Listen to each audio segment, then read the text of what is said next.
Boa noite.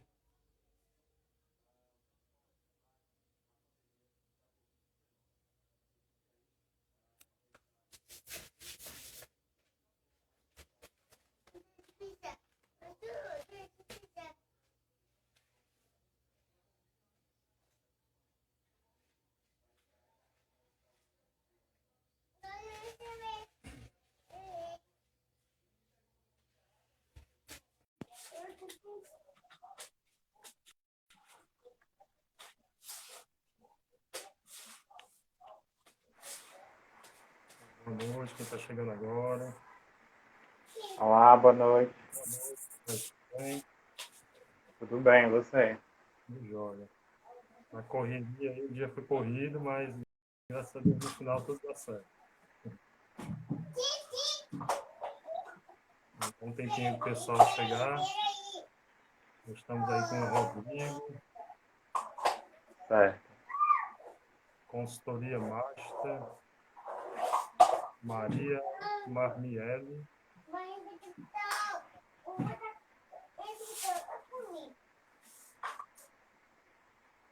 O Souza, 5, Samara Oliveira,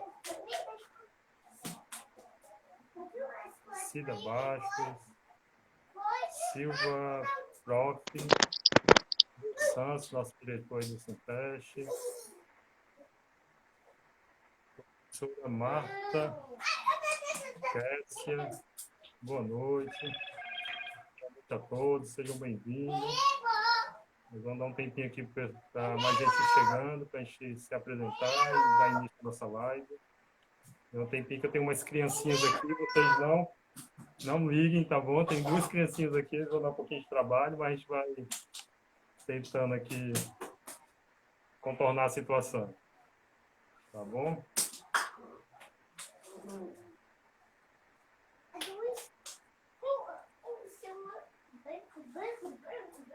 Tomar um pouquinho de paciência para a gente dar início.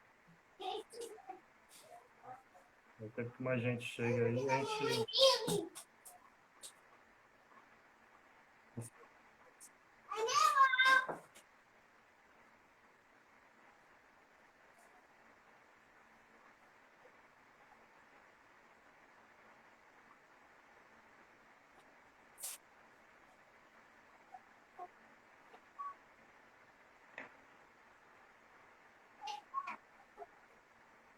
tentando fazer aqui uma transmissão pelo Facebook também. Não sei se vai dar muito certo, mas vamos tentar aqui.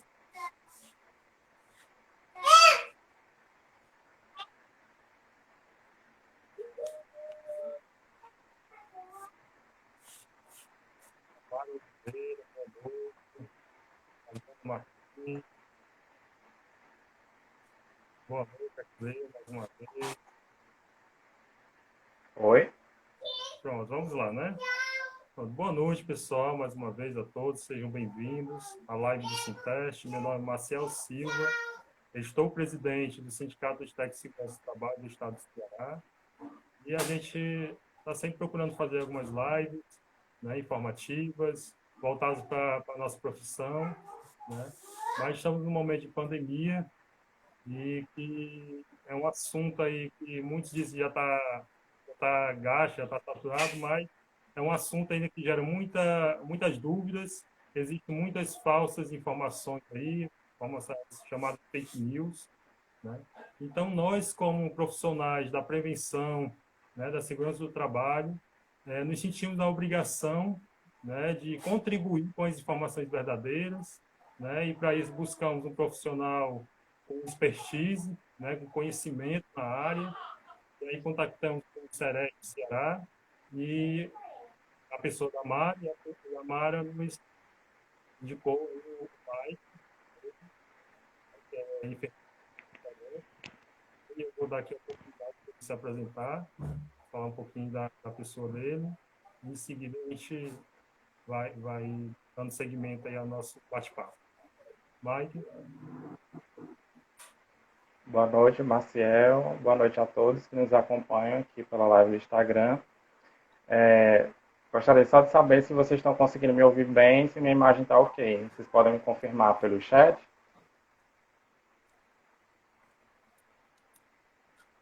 Assim, Mike. Ok. Pronto. Eu vou ficar acompanhando aqui o chat pelo computador, então vocês podem interagir aqui pelo chat, podem ir fazendo as perguntas. Né? O tema é sobre Covid relacionado ao trabalho. E primeiro eu gostaria de agradecer, né, o convite do sindicato, dos técnicos de segurança do trabalho, em nome do SEREST estadual, e agradecer essa oportunidade por estar debatendo esse tema que ainda hoje é um tema de extrema importância, né? Nós ainda vivenciamos um momento de pandemia e eu gostaria de primeiro passar a tarefa para vocês. Eu gostaria que todo mundo usasse a setinha aqui do lado e enviasse esse link ao vivo para pelo menos 10 amigos do seu direct.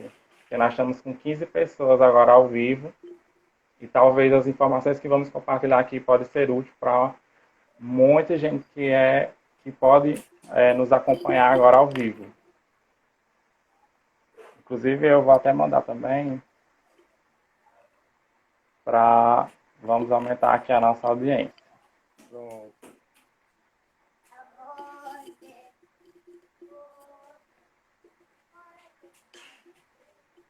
Boa noite, doutora Bárbara, advogada parceira aí, advogada previsionista, Pronto. verdadeiro advogado do trabalhador.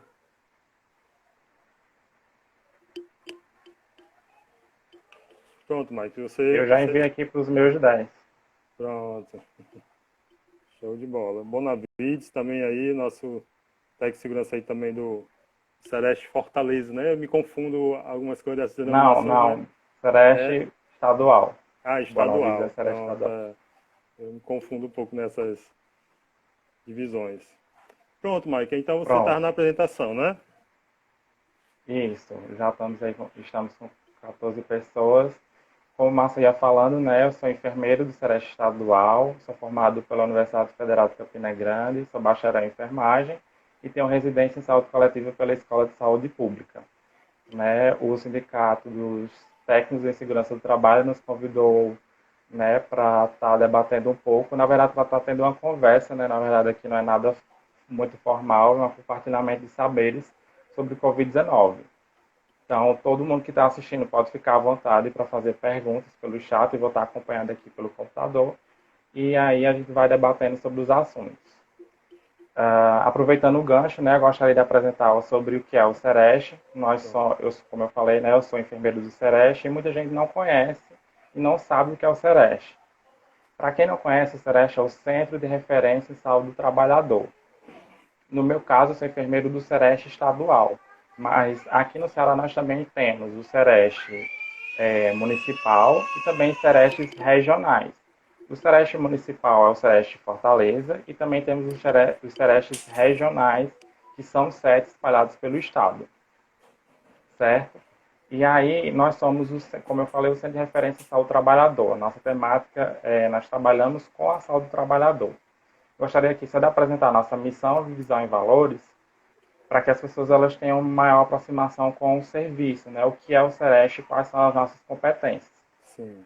O SEREST estadual ele tem como missão prover a retaguarda técnica científica para o pleno funcionamento da rede de atenção integral à saúde do trabalhador no Ceará, pautado, claro, na ética e nos princípios e diretrizes do SUS. Nós temos como visão ser reconhecido como referência nos serviços de vigilância dos ambientes, processos e atividades de trabalho e educação permanente em saúde do trabalhador, com qualidade reconhecidamente diferenciada em âmbito nacional. E os nossos valores é garantir a integridade física, mental e moral dos trabalhadores, independente dos vínculos empregatícios, através da promoção, proteção, a saúde e a prevenção de acidentes e doenças relacionadas ao trabalho. Ou seja, a rede, né, a rede nacional e a rede estadual de saúde do trabalhador, ela trabalha na perspectiva de abarcar todos os trabalhadores, independente do seu vínculo. Não necessariamente precisa ser carteira assinada ou concursado, né? Todos os trabalhadores são abarcados pelo serviço, né? Independente se você é cooperado, se você é carteira assinada, se você é estagiário, todas as formas de trabalho, formal, informal, são acobertadas pelo serviço, já que é um serviço do SUS, Sistema Único de Saúde. E quais são as nossas competências? Né? Nós desempenhamos algumas ações, como vigilância da situação de saúde dos trabalhadores, entre outras ações, e essas ações elas se baseiam em 3 competências que nós temos como norte. Né? A primeira delas é desempenhar as funções de suporte técnico, de educação permanente, de coordenação de projetos de promoção, vigilância e assistência à saúde dos trabalhadores, no âmbito da sua área de abrangência. No caso do Sereste Estadual, nossa área de abrangência são os 184 municípios que compõem o estado do Ceará, certo? Nossa segunda competência é dar apoio matricial para o desenvolvimento das ações de saúde do trabalhador na atenção primária, nos serviços especializados, na urgência e emergência, bem como promoção e vigilância nos diversos pontos de atenção da rede. Ou seja, o Sereste ele dá apoio matricial para que os outros serviços que compõem a rede, seja ele os serviços da atenção primária, da atenção secundária ou da atenção terciária, voltados à saúde do trabalhador, beleza? E a terceira competência, né, para a qual nós atuamos, desempenhamos nossas ações, é atuar como centro articulador e organizador das ações intra- e intersetoriais de saúde do trabalhador, né, assumindo a retaguarda técnica especializada para o conjunto de ações e serviços da rede SUS e se tornando polo-irradiador de ações e experiências de vigilância em saúde, de caráter sanitário e de base epidemiológica. Né? E como a nossa diretora do Sereste está colocando, né, atualmente nos localizamos na Rua Otto de Alencar, 193, aqui em Fortaleza, o Sereste Estadual, mas também, como eu falei, existem os Serestes regionais e municipal, né, espalhados aí pelo estado, cada um com sua área de abrangência. O Sereste, por exemplo, no Cariri nós temos o Sereste de Juazeiro, que fica localizado no município de Juazeiro, e que ele tem como área de abrangência os 45 municípios que compõem a região de saúde do Cariri. E aí, e por aí vai, né, com os demais Serestes. Então, todos os municípios do estado do Ceará são cobertos por algum Sereste no estado. Entendido. Mike, assim, e o trabalhador, né, como você disse, independente de ter carteira assinada ou não, aquele trabalhador autônomo, né? Como é que ele pode Sim. acessar os serviços, né, que o Sereste presta, fornece ao Pronto, trabalhador? Se como, tem algum tipo de atendimento? certo. Como eu falei, o nosso principal papel do Sereste é servir como retaguarda técnica, ou seja, provocar com que a rede do SUS ele promova a saúde do trabalhador. Por quê? Quando você pensa em saúde do trabalhador, muitas pessoas acham que é só o Sereste, mas não. Todo o serviço do SUS, independente do cenário de atenção, seja o postinho de saúde mais próximo da sua casa, seja a UPA, seja o hospital, ele precisa executar ações de saúde do trabalhador, que ele perpassa todos esses serviços. Então, nós somos o polirradiador para articular essas ações nesses variados serviços. Mas também o Sereste é porta aberta para atender pacientes, certo? Sim. Então, os trabalhadores que venham a ser acometidos por alguma doença ou por algum agravo relacionado ao trabalho, eles também podem procurar, porque esses Serestes eles são formados por uma equipe multiprofissional e multidisciplinar. Por exemplo, o Sereste estadual, hoje nós temos enfermeiro do trabalho, fonoaudiólogo, assistente social, técnico de enfermagem, advogado, enfim. São uma gama de profissionais Técnico de para segurança do atender as trabalho. demandas. Sim, técnico de segurança do trabalho, muito bem lembrado, porque são vários. Sim. E aí, e outros profissionais, né? Nos outros Serestes temos também outros profissionais que Sim. podem estar atendendo às demandas de saúde do trabalhador. E quando não puder atender uma demanda específica, saber para onde direcionar esse trabalhador na rede, né? Pronto, interessante. A gente, até para a gente finalizar, para poder entrar no nosso assunto que é Covid, mas é muito importante a gente divulgar essa ação do Sereste, né, trabalho. Sim. Até a gente fez uma denúncia, né, em relação a uma empresa lá no PECEM e acompanhamos o Sereste, né, fazendo a fiscalização, né. Então vocês também fazem essa ação, né, de monitoramento, né, principalmente nesse momento de pandemia, Sim. né, vamos historiar as empresas para ver se estão Isso. cumprindo. No caso, é uma Isso, uma das ações fiscalização que o SERESP... educativa, né? Exato.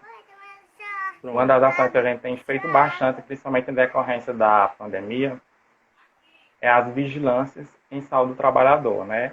E a vigilância, ela vai desde o monitoramento dos sistemas de informação, né, que nós temos, o sistema de informação de mortalidade, o sistema de informação de notificação de agravo, para acompanhar de que é que o trabalhador está adoecendo, ou por que que essas notificações não estão acontecendo, se a gente vê que o trabalhador está adoecendo, como também monitorar mais próximo, né, os ambientes de trabalho. Então, os trabalhadores que se sentirem atingidos, eles podem realizar denúncias, né, através do nosso e-mail e através do nosso telefone. Por conta da pandemia, né, boa parte do trabalho está sendo realizado em home office, e aí eu aconselho fazer essas denúncias através do e-mail, porque aí a gente consegue ter acesso de casa também e atender de forma mais rápida, como também os trabalhadores eles podem fazer essas denúncias para o Ministério Público do Trabalho, que é um órgão ao qual a gente tem uma comunicação muito boa, e aí eles nos repassam essas denúncias e a gente vai averiguar esses ambientes de trabalho, né? Procurando sempre orientar e fazer com que a gente previna doenças e agravos no ambiente de trabalho, né? Não é num caráter punitivo, a gente não vai chegar a uma determinada empresa no sentido de punir, mas sim de orientar e prevenir doenças e agravos relacionados ao trabalho.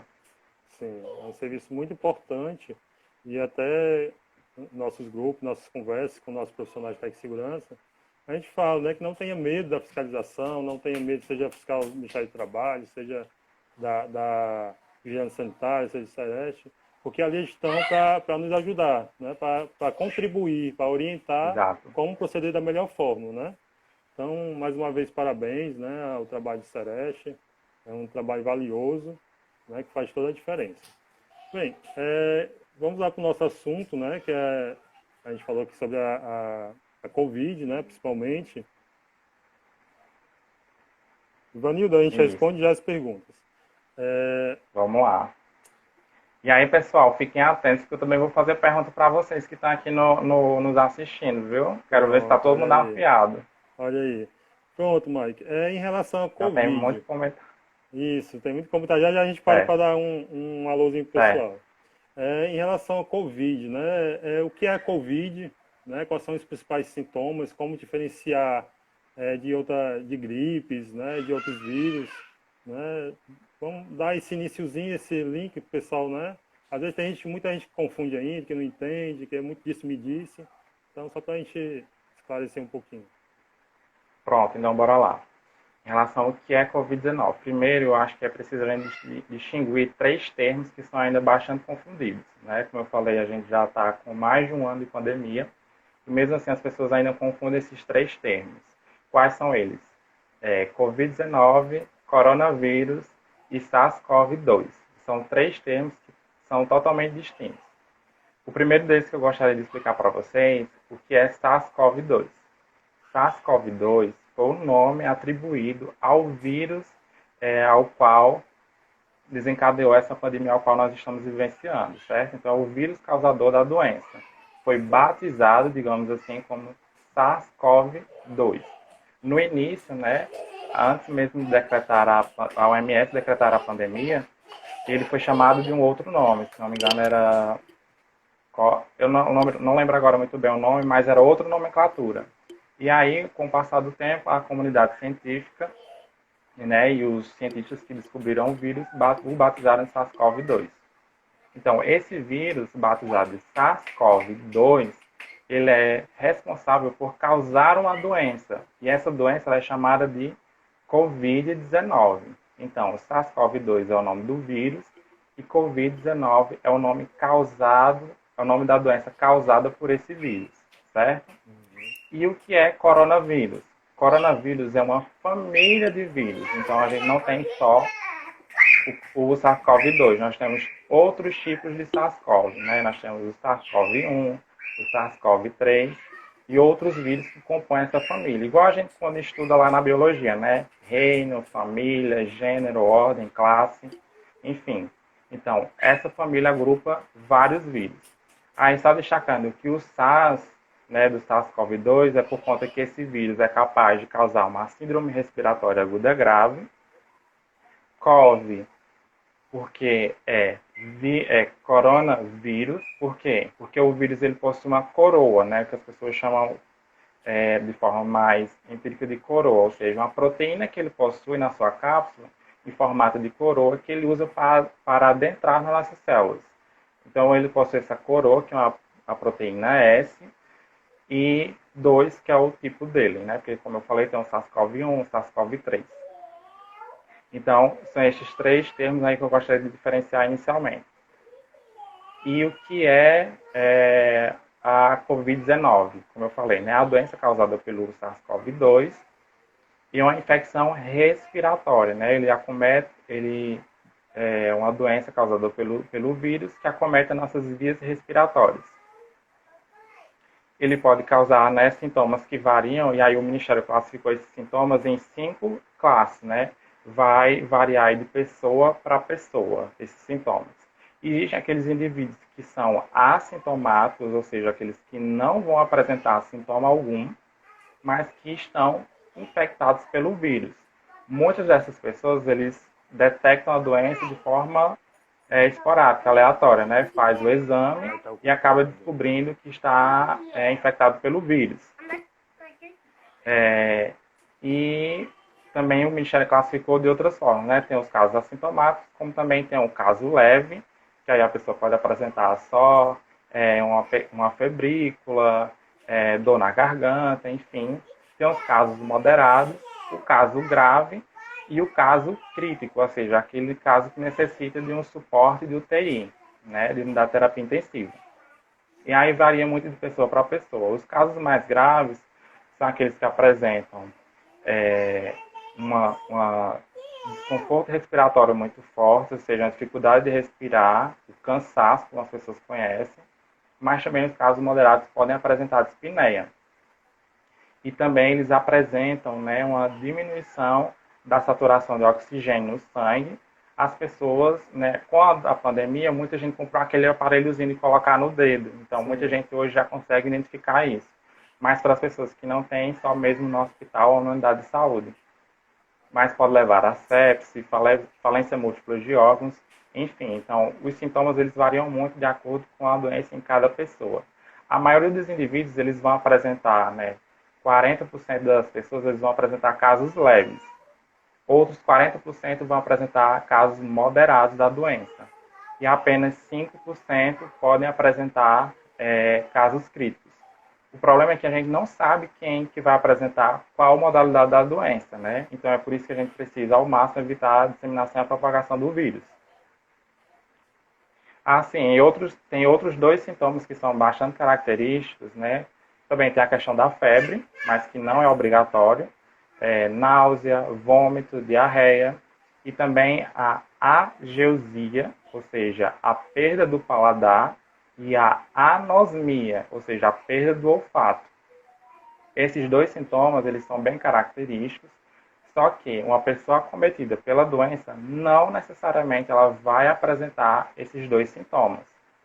Já aconteceu muito das pessoas em relatarem de estar apresentando alguns sintomas que são característicos, por exemplo, eu estou com cefaleia, que é dor de cabeça, e coriza, ou seja, o corrimento no nariz, corrimento nasal. Mas não é, e a pessoa afirma com toda certeza, mas não é coronavírus porque eu estou sentindo cheiro e gosto. Não tem como você definir de fato que não é coronavírus só porque você está sentindo o cheiro e o gosto e o sabor dos alimentos, né? A gente só pode descartar isso por outros critérios, como por exemplo a realização de exames. Uhum. Pronto.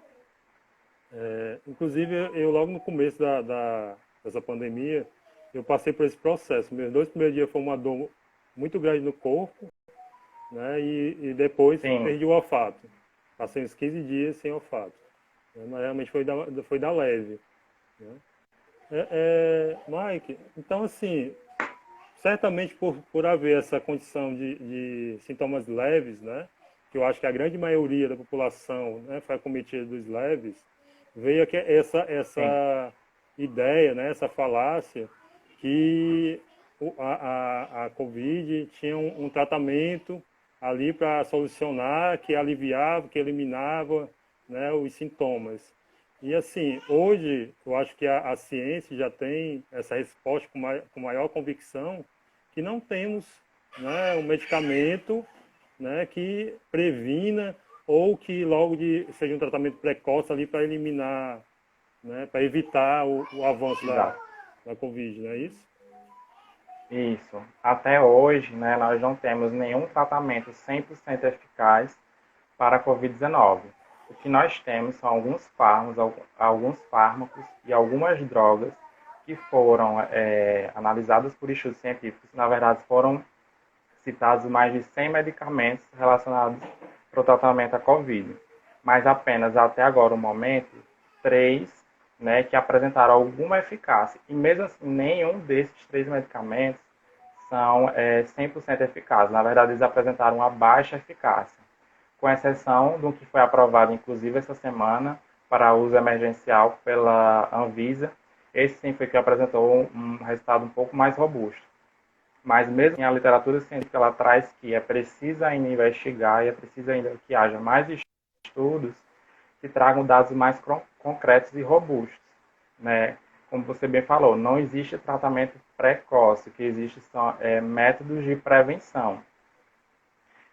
E o tratamento, essas drogas que apresentaram algum tipo de eficácia, eles são utilizados para pacientes, na maioria das vezes, que estão hospitalizados, ou seja, as pessoas que apresentam sintomas leves, no caso, a pessoa que é assintomática, ela não necessita tomar nenhuma droga, né? Pessoas que apresentam quadros moderados ou casos leves, elas vão tratar a sua sintomatologia, ou seja, os seus sintomas. Os medicamentos que apresentaram algum nível de eficácia, eles são utilizados especialmente em ambiente hospitalar. E, como você bem falou, né, são tratamento da doença, ou seja, você está portando a doença e, no caso, você vai tratá-la, seja ela diretamente ou seja através da amenização dos sintomas. Né? Então, se a pessoa ela apresenta febre, ela pode usar um antitérmico. Se ela apresenta dor no corpo, ela pode usar um analgésico, que geralmente está na mesma droga, esses dois componentes. Sim. Mas não existe um tratamento preventivo, ou seja, como é que você vai usar uma droga para prevenir uma doença? Isso, na verdade, é uma falácia para que as pessoas elas se sintam mais seguras a poder sair de casa, quando, na verdade, deveria ser o contrário, né? As pessoas elas precisam, sim, adotar medidas de prevenção, o uso da máscara, higienizar as mãos, evitar aglomerações. Essas, sim, são as medidas de prevenção seguras e que sim têm comprovação científica. Pronto. No caso, a medida, vamos dizer assim, o tratamento precoce seria justamente essas medidas de prevenção, né? É isso, na verdade são medidas de prevenção, né? Não existe um tratamento precoce. Não existe Na não seria verdade, medicamentoso, né? exato. Essas drogas que foram, né, difundidas enfim, principalmente pelas redes sociais, né? É incrível como hoje nós vivemos uma epidemia, uma pandemia não só do vírus, como também uma epidemia das fake news. E isso impacta diretamente na mortalidade, inclusive, das pessoas. Porque as pessoas que estão fazendo uso indiscriminado de medicamentos que, na verdade, não ajudam na doença, pelo contrário, eles fazem com que muitos pacientes tenham um comprometimento hepático. Essas pessoas utilizam essas drogas, ivermectina, hidroxicloroquina e outros, de forma sem consulta médica, sem prescrição, de forma aleatória e acaba comprometendo o seu fígado e podendo levar, inclusive, quando esse indivíduo exposto à doença, a apresentar sintomas de gravidade. E eu assisti uma matéria jornalística que uma senhora falando lá que tomou, né, tem um poder aquisitivo bom, né, e comprou várias caixas de ivermectina e começou a tomar lá esses medicamentos por conta própria, né, e tomou em altas dosagens e aí quando descobriu, né, que estava já com problema no fígado, né, estava na parte grave, né. E às vezes são doenças que são silenciosas, são consequências, né, silenciosas, né? E a pessoa está ali achando que está se prevenindo e está chamando outra doença, né? Provocando outra doença que poderia ser evitada. Né? É triste, é lamentável, né? Que ainda temos pessoas com alto poder como eu posso dizer, persuasão, né? Indicar esses remédios, falar essas coisas. Não, era para ser uma voz só, uma ação só. Que aí é o próximo ponto que eu vou te perguntar, que é justamente em relação, né, à necessidade do isolamento social, a necessidade do uso da máscara. Né? Pensou se os nossos governos, né, de esfera federal, municipal, estadual, falassem uma só língua, né, se essa situação não teria sido amenizada, né? Em vez de ficar essa Sim, guerra de informações, uma informação única, né? Então, assim, sim, te perguntar, a gente sabe que o uso da máscara tem a sua eficácia, tem a sua importância, né? Foi comprovado aí por inúmeros estudos, ensaios, né? A eficácia. Mas a gente vê que as pessoas não usam adequadamente, né? Umas botam no queixo, outras usam pendurado. Ou... Rapaz, é cada absurdo que a gente vê, né? E aí eu te pergunto, assim, não seria esse mau uso, esse uso inadequado, né? Provocar, sei lá, um maior contágio, entendeu? Em vez de estar contribuindo para proteger, está piorando a situação, não teria essa possibilidade? então, bora lá. Qual é a importância do uso da máscara? O uso da máscara, ele serve como uma barreira física, tanto para proteger aquele que usa a máscara, né, do ar que pode estar contaminado no ambiente, como também eu posso estar protegendo as outras pessoas caso eu esteja contaminado, né? Então, a barreira física. Tem um método que a gente utiliza bastante na epidemiologia, que foi desenvolvido por um cientista do Reino Unido, se não me engano, e que inclusive foi adaptado para o coronavírus, que é o método do queijo suíço. E o que é que se eu for explicar o método do queijo sem nenhuma imagem, vai ficar um pouco difícil para as pessoas Uhum. entenderem um pouco. Mas de uma forma mais fácil para que todo mundo entenda como é que funciona o método do queijo suíço. Quanto mais barreiras de proteção eu adiciono, mais difícil é do vírus me alcançar. Então, digamos, cada medida de prevenção que eu adoto é um escudo de proteção que eu tenho a mais. Digamos, imaginamos que o vírus seja uma flecha, né, que esteja sendo atirado constantemente em nossa direção. E cada medida de prevenção que eu adoto no meu cotidiano, ele vai funcionar como um escudo, me protegendo dessas flechas. Nenhuma dessas medidas elas são 100% eficazes, né? Uhum. Elas vão variar aí na sua capacidade de eficácia. Mas eu utilizando todas essas medidas, vai ser muito difícil com que essa flecha consiga atravessar todas essas camadas, todas essas barreiras de proteção e consiga atingir um indivíduo saudável causando a doença, no caso, o vírus, certo? Então, quais são essas medidas? O uso da máscara, a higienização das mãos, evitar aglomeração e outras medidas, né, como de vigilância epidemiológica, aí no caso vai ser para os profissionais, como também a vacina. Todos esses são barreiras que nos protegem.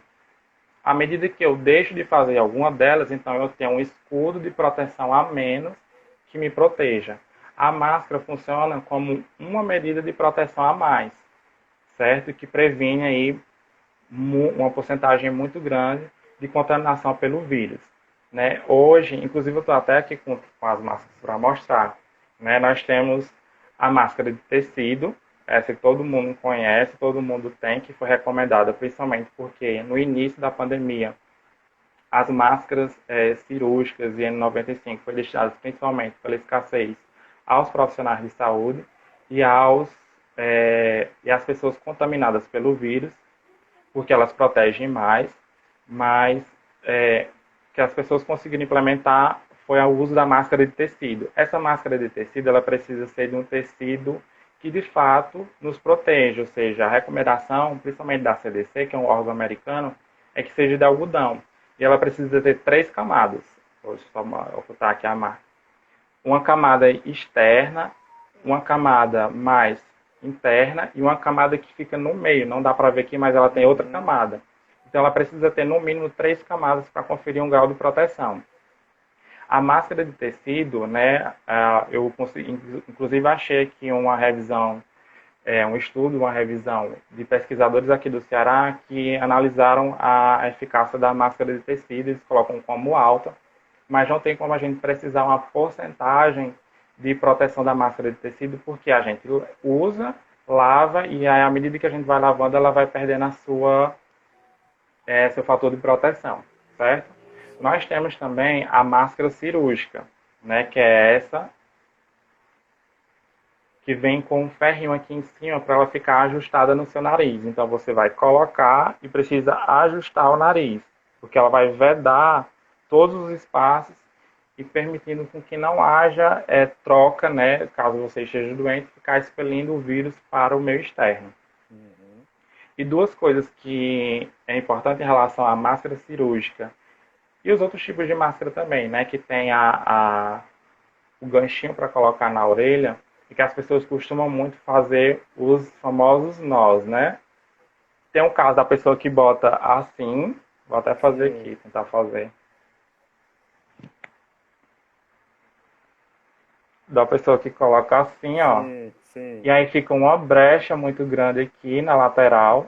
Isso faz com que uma pessoa possa estar não se protegendo adequadamente, né? Tem também o caso da pessoa que dá o nozinho, inclusive eu já dei o nozinho nessa aqui, ó, para ficar mais rápido. Ela dá um nó nas duas laterais, aí coloca esse pedacinho aqui na orelha. Eu não vou colocar para não atrapalhar o áudio. Mas ela vai fazer com que haja um buraco nas duas laterais da máscara, e isso vai diminuir o fator de proteção da máscara, certo? As máscaras cirúrgicas elas precisam ser utilizadas normal, sem fazer nó, sem fazer nada, só colocar na orelha e ajustar esse ferrinho que vem nela no nariz, certo? E outra coisa, ela é descartável, ela não é reutilizável. Você usou ela por, no máximo, 2 horas, então você já descarta ela em lixo adequado, que é uma outra preocupação, principalmente as pessoas no trabalho, né? Descartar ela de forma adequada. Por quê? Se eu descarto no lixo comum, eu vou estar expondo os trabalhadores da limpeza a se contaminarem com o meu lixo, que é uma coisa que, inclusive, eu não li isso em nenhum canto, mas inclusive eu vou até pesquisar, mas que eu acho que tem contribuído muito para que os trabalhadores da limpeza, que são os mais acometidos, se contaminem bastante. E aí, como eu falei, o uso da máscara descartável, a máscara cirúrgica, é por no máximo 2 horas. Usei por 2 horas, eu devo descartá-la, porque ela vai ficar úmida e ela não vai mais me conferir proteção. Assim como também a máscara de tecido, ela só tem uma proteção de, no máximo, 2 horas. Então, para uma jornada de trabalho de 8 horas, o trabalhador tem que levar, no mínimo, 4 máscaras, né? 2 para o período da manhã e 2 para o período da tarde, se for o caso de ele trabalhar em horário comercial, ou até mais máscaras, né? A depender do deslocamento que ele faz, né? Para ir ao trabalho e do trabalho para casa, então ele pode precisar até de mais máscaras. E uma outra coisa que eu gostaria de destacar em relação inclusive essa questão do nó aqui, foi uma dúvida que eu me deparei em uma das inspeções, que uma determinada pessoa me falou, não, mas é seguro sim, o melhor é fazer o nó, porque eu recebi um vídeo no WhatsApp de uma pneumologista. Então as pessoas elas estão se baseando muito em conhecimento não confiável. Tudo que você recebe pelo WhatsApp, muito provavelmente não é confiável. Os profissionais de saúde eles não se orientam pelos vídeos, pelos textos que chegam pelo WhatsApp. A gente se orienta pela ciência. E isso a gente sabe buscar de forma adequada, né? Nos artigos científicos, nos livros e de forma confiável nas bases de dados, nos sites confiáveis. E as pessoas elas estão se deixando levar muito pelas informações que chegam pelo WhatsApp e na maioria das vezes essas informações não são confiáveis porque qualquer pessoa pode chegar lá e dizer eu sou pneumologista e o jeito certo de usar máscara é esse, quando na verdade não é. Sim.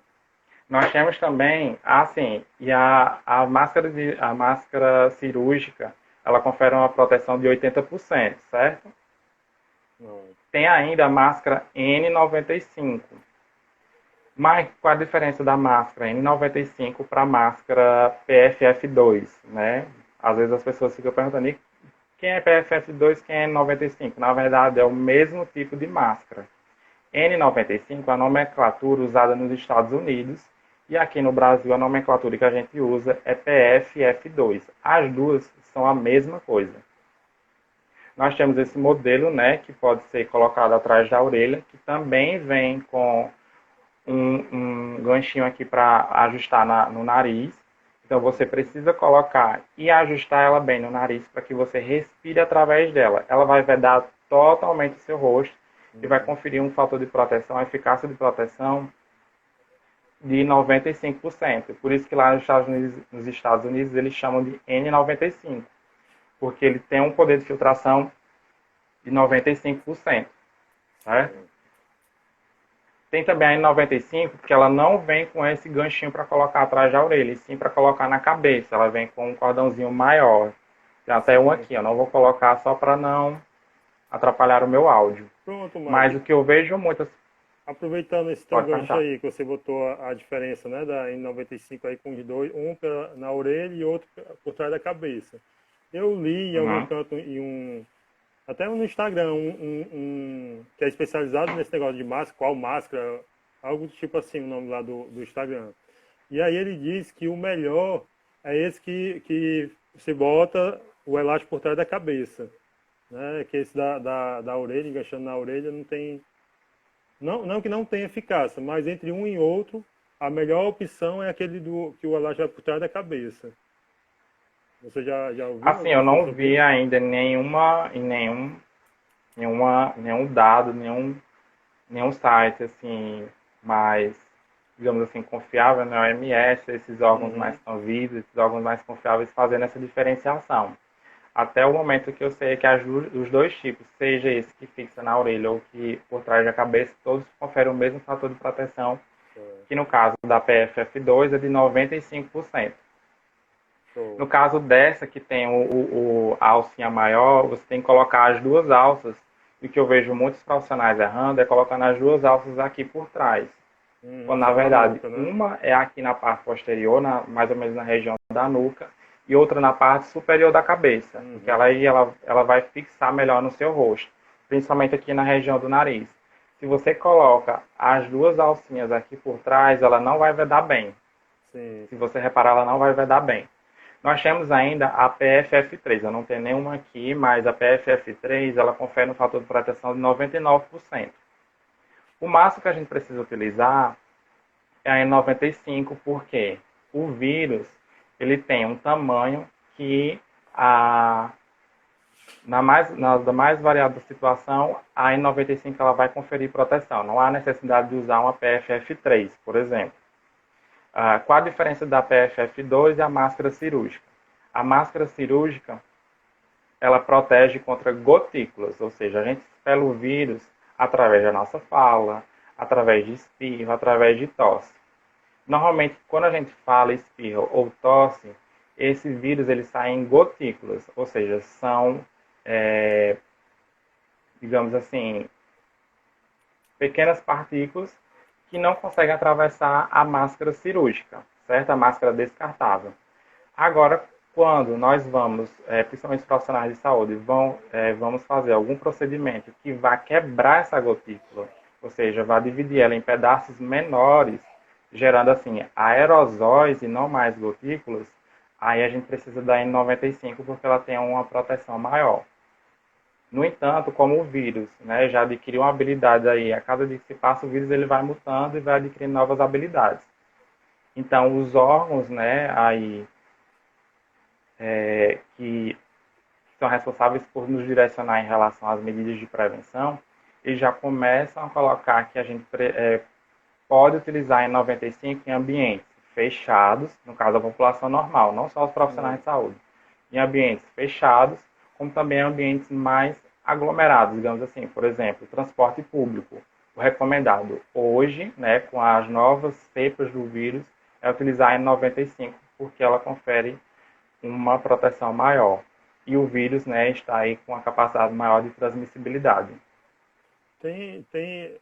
Andou rolando também uma fala aí que seria a máscara cirúrgica combinado com a máscara de pano também, poderia aumentar a proteção, confere?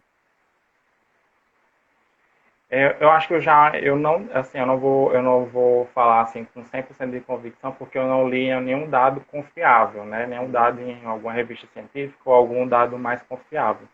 Eu também já ouvi isso em algum lugar, mas eu não posso afirmar com toda Certo. certeza. O que eu acho é que o uso de duas máscaras ao mesmo tempo, ela corre um risco maior de você contaminá-las ao manuseá-las. Ah, uma coisa que eu esqueci, inclusive vou até perguntar para vocês. Qual é a maneira certa de usar a máscara?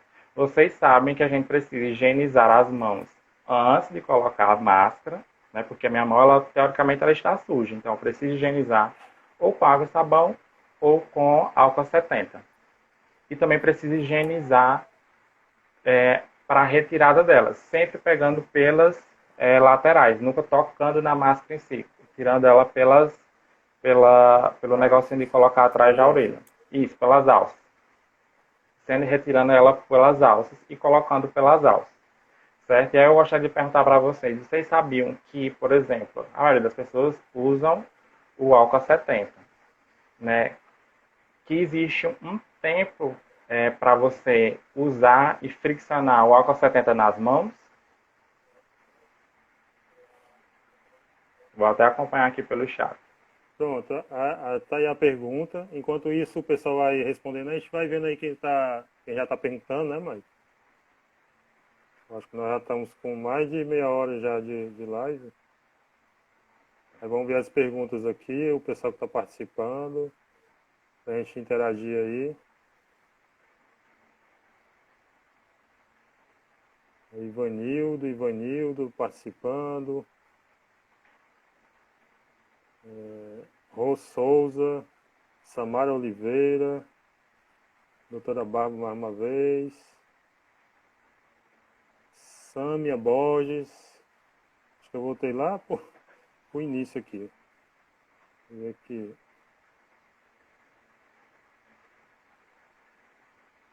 Edu Lima, Socorro Maria, dicas importantes, Maria Honorato 93, Emily Rayane, acho que é Maiara Servo, Ibis Ribeiro, Matheus Fernandes, Noé Souza, o Aquileu, nosso diretor aí, pois o índice é enorme de pessoas que já podem tomar a segunda e não estão com o mesmo interesse que estavam no início do processo. Ah, ele está falando aqui, tá aqui, acho que a mensagem anterior dele eu pulei. Tá ruim de... A vacina será o método mais eficaz para combatermos o Covid-19. Precisamos conversar com as pessoas que tomaram a primeira dose a se deslocarem para tomar a segunda, né? Já que muitas pessoas deixaram de ir tomar a segunda, né, Mike? Eu acho que foi até, já vi reportagem falando sobre o assunto. Inclusive, Mike, aconteceu com duas pessoas, dois parentes que eu fui levar para tomar a vacina, e ocorreu no esporte de saúde. O profissional aplicou a vacina, mas não explicou os efeitos colaterais, né? Já no drive-thru, tanto lá do Rio Mar Kennedy como do Castelão, eles explicaram todo o processo. Ó, você vai tomar vacina, pode ter febre, diarreia, algumas coisas do tipo, né? Explicaram. Mas do posto de saúde, as duas pessoas que fui levar, eles não falaram nada sobre os efeitos colaterais. E aí, às vezes, quantas pessoas não podem ter passado por isso, né? Inclusive, eu acho que a diretora aqui, a Marlise, está participando, e aconteceu com alguém, com uma conhecida dela, né? Que tomou a vacina, né? Aí sentiu esses sintomas, coisa que não tinha sentido antes da vacina, né? E aí foi tomar a vacina e passou mal e tal, e falou, papai, eu não vou tomar mais a segunda dose, não. Né? A vacina provocou essa coisa que eu nem sentia, né? Comecei a sentir, e aí gera essa desinformação, né?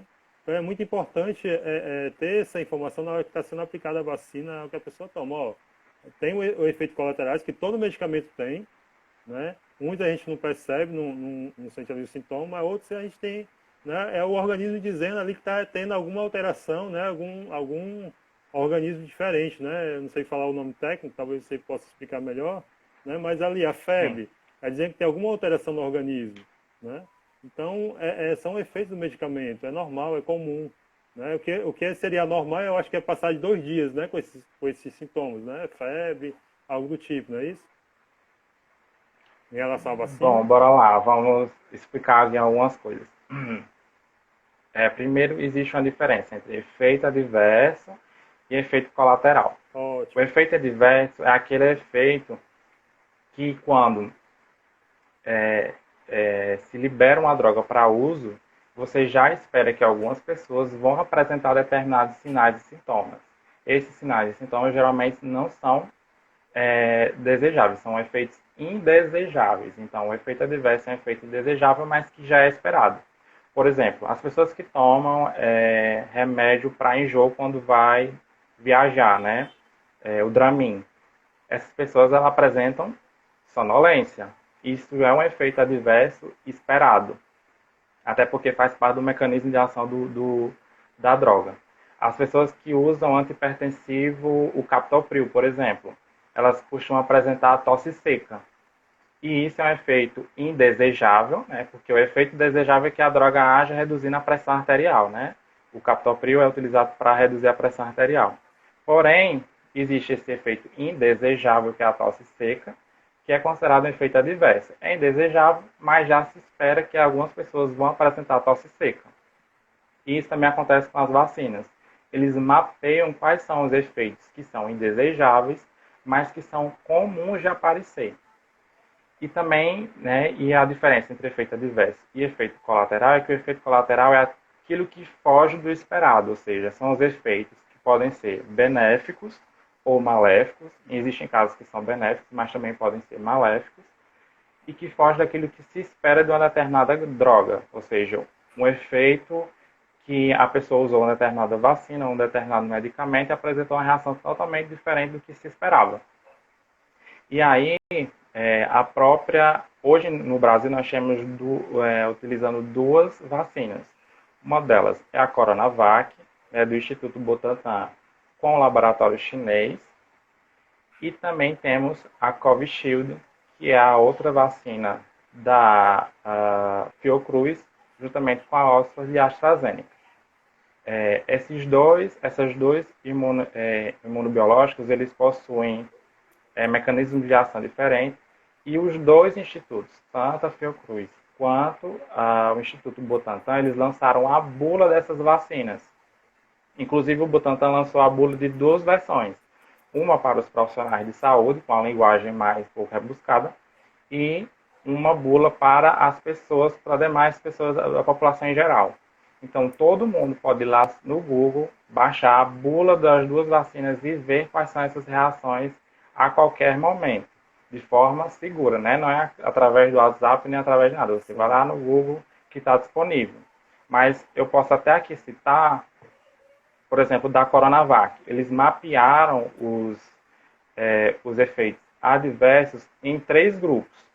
Ou seja, os mais comuns, ou seja, de 100 pessoas que tomaram a vacina, 10% apresentaram esses efeitos adversos. Quais foram? Dor de cabeça, cansaço e dor, ou seja, da vacina. Isso na Coronavac. Daqui a pouco eu explico a Covishield, que é da AstraZeneca e Fiocruz. Um outro grupo que eles colocaram os efeitos adversos são das reações comuns.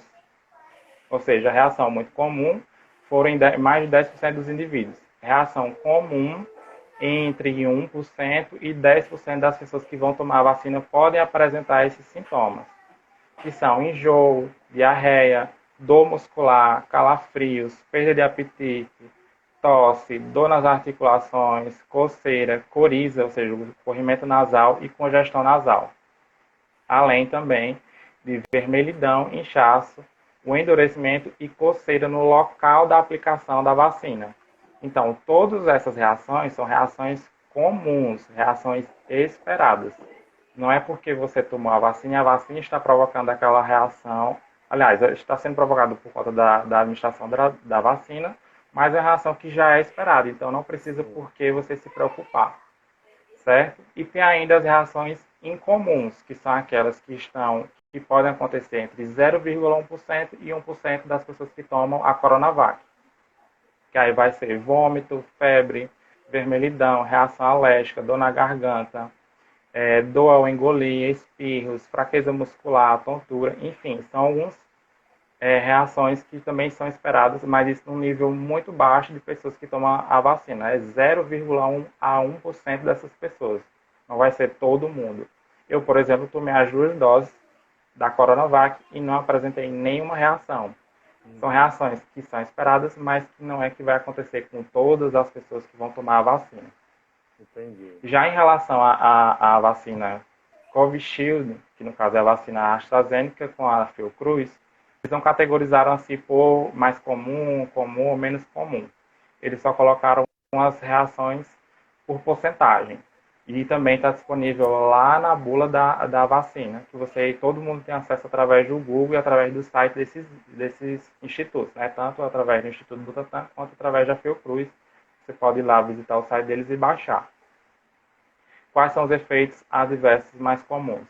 Sensibilidade no local da injeção, né? Isso até é meio que óbvio, né? Você vai estar inserindo uma agulha no seu músculo e isso vai gerar alguma sensibilidade. Isso foi relatado por 60% das pessoas que receberam a vacina, isso nos testes, né?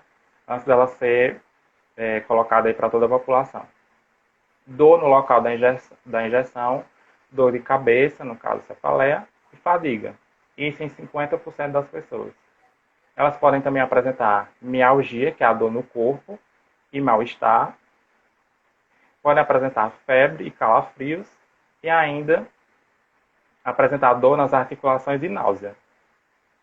Então, se você apresenta alguma dessas reações adversas, são reações que são esperadas.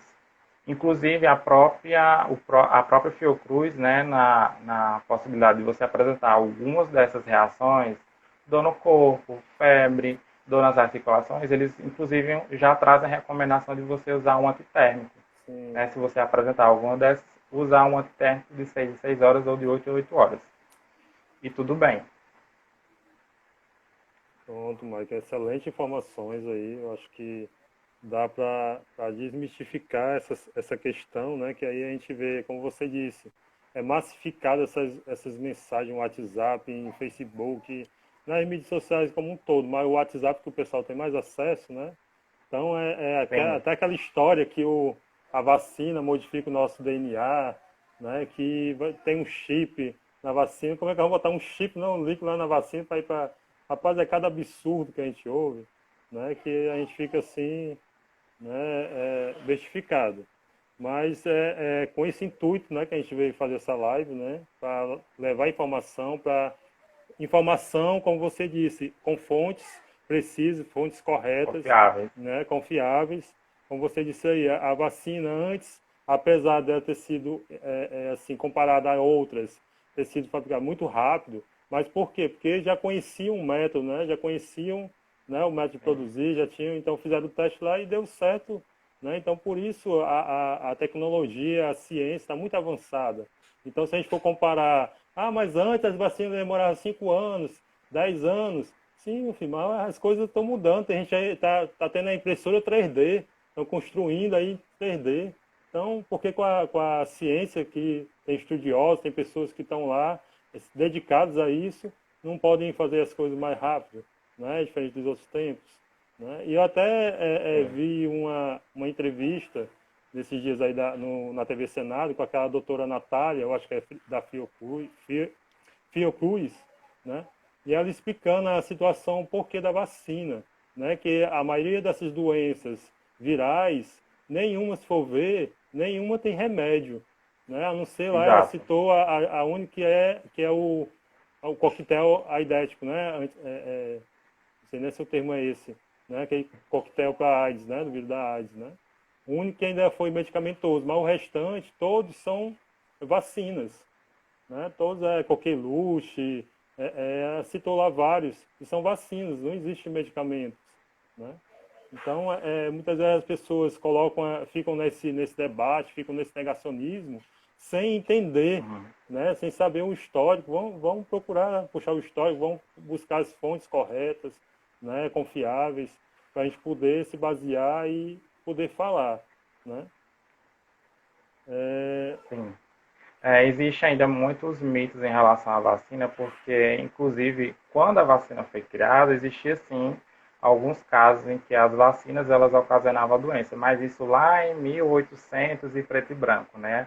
Como você bem falou, a ciência ela foi avançando à medida que os anos foram se passando, e hoje as vacinas, para que elas sejam administradas, sejam disponibilizadas para a população em geral, elas precisam passar por rigorosos processos de segurança, né? Então, ela só é aprovada, ela só é colocada à disposição da população em geral quando ela apresenta um elevado nível de segurança.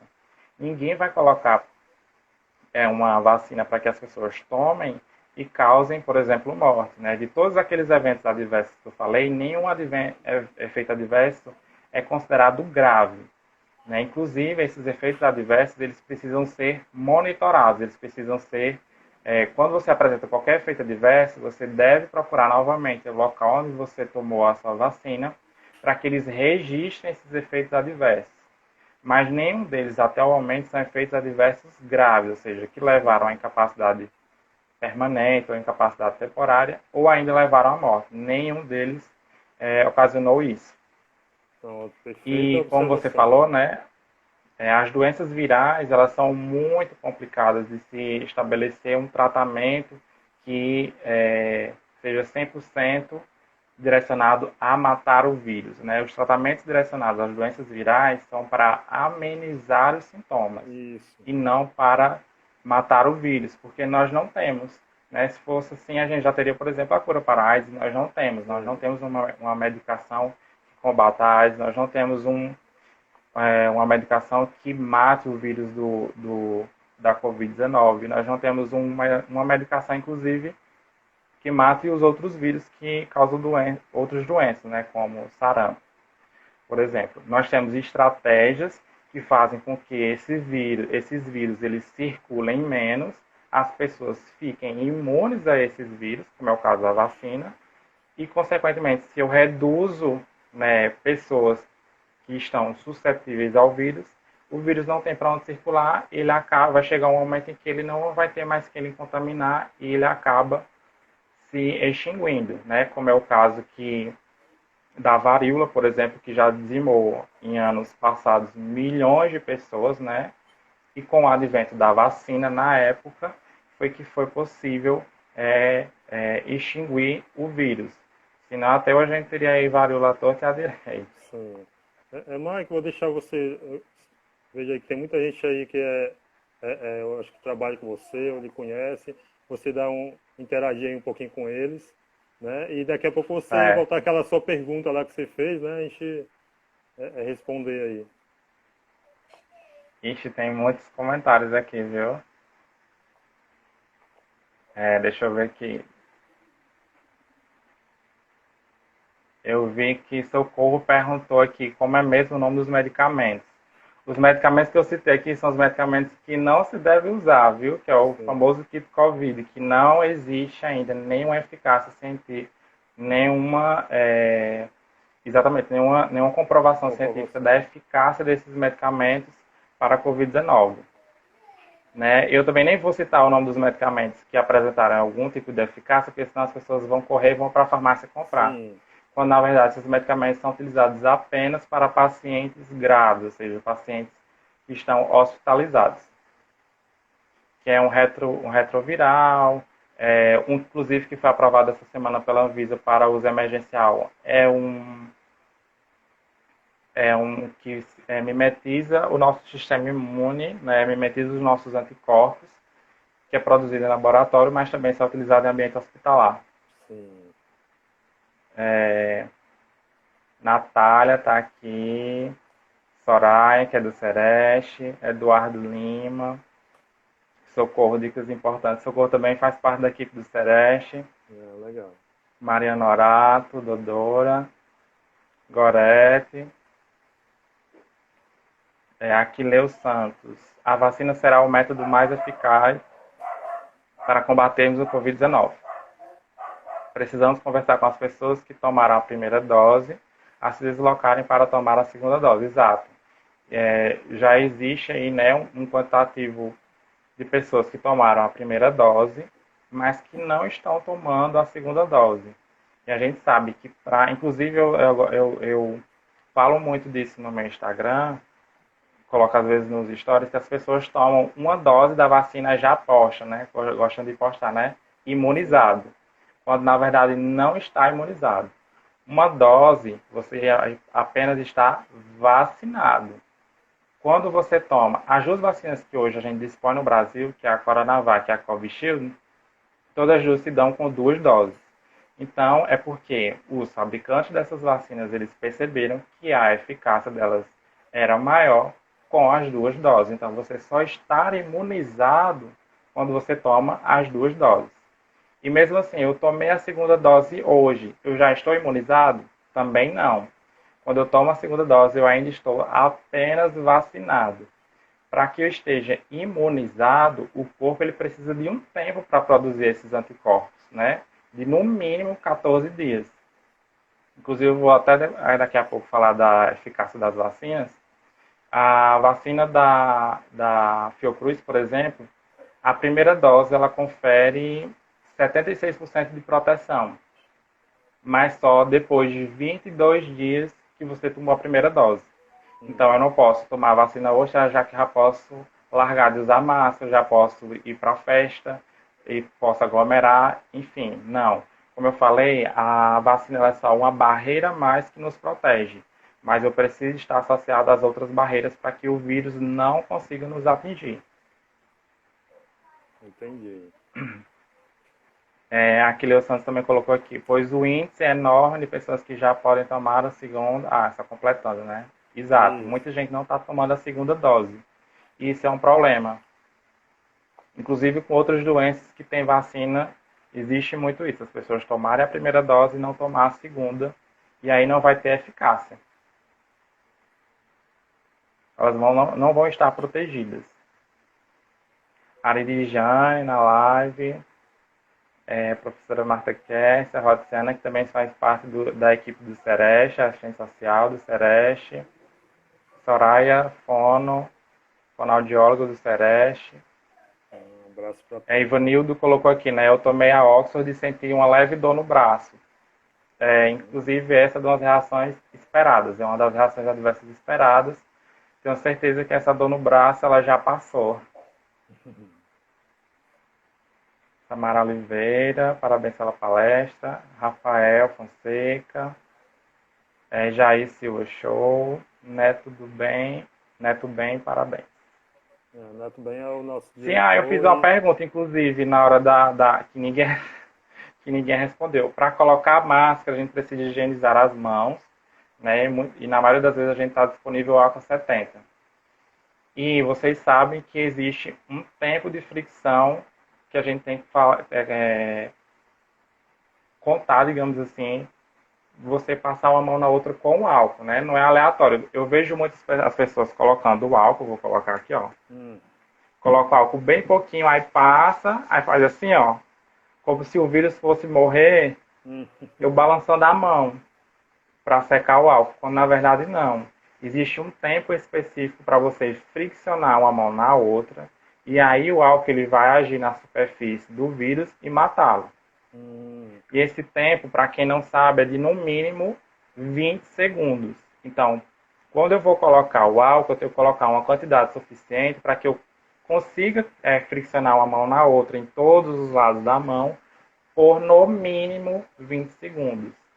Né, para que eu tenha de fato conseguido matar o vírus que por acaso estejam nas minhas mãos. Então, eu vou friccionar de 20 a 30 segundos o álcool a 70. Mas o álcool precisa ser necessariamente a 70%? Não. A Anvisa ele coloca uma porcentagem que o álcool ele precisa estar de 60% a 80%. Normalmente a gente encontra o álcool nas farmácias, nos supermercados a 70%, e esse é o que a gente geralmente usa. Mas se você encontrar um álcool a 60%, pode usar tranquilamente. Se você encontrar um álcool a 80%, pode usar também tranquilamente. O que não pode é usar um álcool abaixo de 60 e acima de 80, porque também é muito comum a gente encontrar o álcool a 96%. É muito comum a gente encontrar esse tipo de álcool a 96%. E aí ele não tem o efeito de matar o vírus. Pelo contrário, ele tem um efeito de fixação do vírus. Em vez de matar, você vai fixar ele na sua mão. Então, não usar o álcool para mais de 80% ou para menos de 60%. E aí sempre ficcionar de 20 a 30 segundos. Uma outra coisa que as pessoas esquecem é que o álcool é uma estratégia alternativa. Eu só vou usar o álcool quando eu estiver impossibilitado de lavar as mãos. Lavar as mãos com água e sabão é a estratégia principal de higienização das mãos, e não o álcool.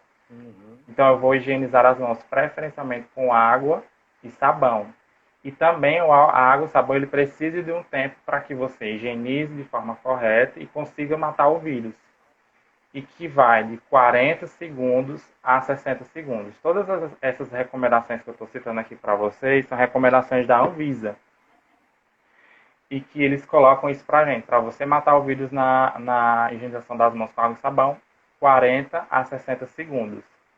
Uma dica para quem vai higienizar com álcool e sabão, com as mãos com álcool a 70, é você cantar. Não precisa cantar para todo mundo ouvir. Você pode cantar mentalmente. Cantar parabéns 2 vezes.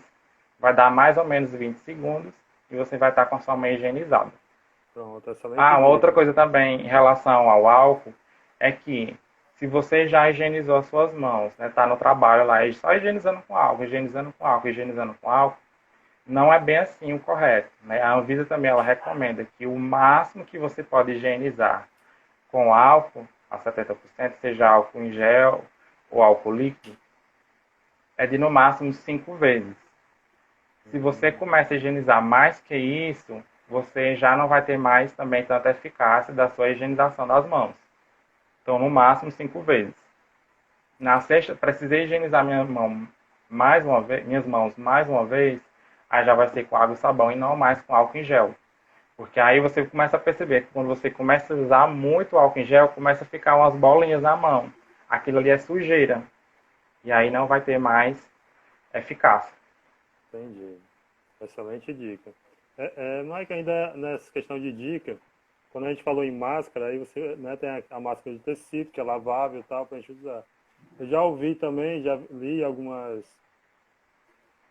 informações que falam que, se não me engano, são 20 lavagens no máximo ali para usar,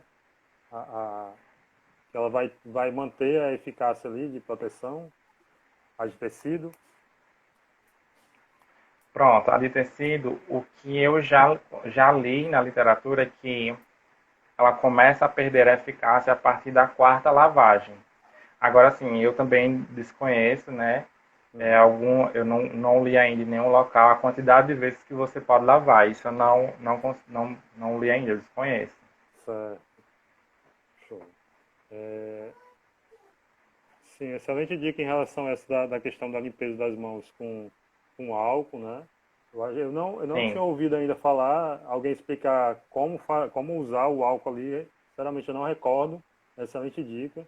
Né? A questão do quantitativo de vezes também, né? Um período entre lavar as mãos e só usar o álcool, também não tinha ouvido falar essa explicação. Né? Muito bom. A Denise Coelho está falando aqui, parabéns, é bom lavar com sabão também no banheiro. Sim. Aí o Neto perguntou aqui, relação da vacina com o consumo de bebida alcoólica. Pronto. Quando a gente toma a vacina, você está estimulando o organismo a produzir anticorpos. Para que, caso você entre em contato com o vírus, o seu corpo ele já vai estar preparado para combater esse vírus, certo? Então, quando você toma a vacina, o seu corpo vai começar a produzir uma resposta imunológica, né? A produção de anticorpos, a ativação das nossas células de defesa. O álcool ele tem um efeito contrário, né? O álcool ele tem a capacidade de reduzir o nosso sistema imunológico. Então, Quando você toma a vacina, o ideal é que você não faça o consumo de bebida alcoólica. Como eu falei, para que as pessoas elas sejam consideradas imunizadas, elas precisam tomar as 2 doses, né? Porque todas as vacinas disponibilizadas aqui no Brasil, elas precisam de 2 doses. E você precisa esperar de no mínimo 14 dias, porque é o período que o nosso corpo precisa para produzir anticorpos em quantidade suficiente. Então, se eu tomo bebida alcoólica nesse período, eu vou estar atrapalhando o meu sistema imunológico de produzir esses anticorpos. Então, assim, eu não recomendo utilizar bebida alcoólica, principalmente nesse período aí dos 14 dias após tomar a vacina. Entendido. Mike, outra coisa, eu tive Covid, né? Eu tive Covid, aquela mais leve, né? Estou imunizado, não preciso me vacinar? Precisa sim. As pessoas, inclusive eu trabalhei, logo quando eu cheguei no Sereste, eu trabalhei muito com os testes, né? Teste rápido, RT-PCR. E aí, uma das coisas que inclusive isso a gente lê na literatura científica, né? A gente vê nos artigos, né? E a gente pode comprovar na nossa prática. Os anticorpos, quando você tem a doença, eles costumam durar uma média, né? Isso varia, claro, de pessoa para pessoa, mas eles variam uma média de 90 dias. Então, as pessoas que tiveram a doença, elas vão ficar com anticorpos circulando no sangue por uma média de 90 dias.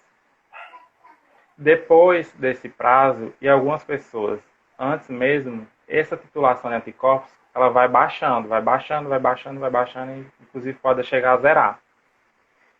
Ou seja, por um prazo de 90 dias, você está, teoricamente, protegido. Só que, com a vacina, e esse é um período muito curto, só que, com a vacina, esse período de proteção, ele é maior. As vacinas, elas conseguem conferir uma proteção maior. Então, todas as pessoas, sejam elas que tomaram que tiveram a doença, ou que não tiveram a doença, elas precisam tomar a vacina, porque a imunidade conferida pela vacina, ela é mais duradoura. Uhum. Entendido.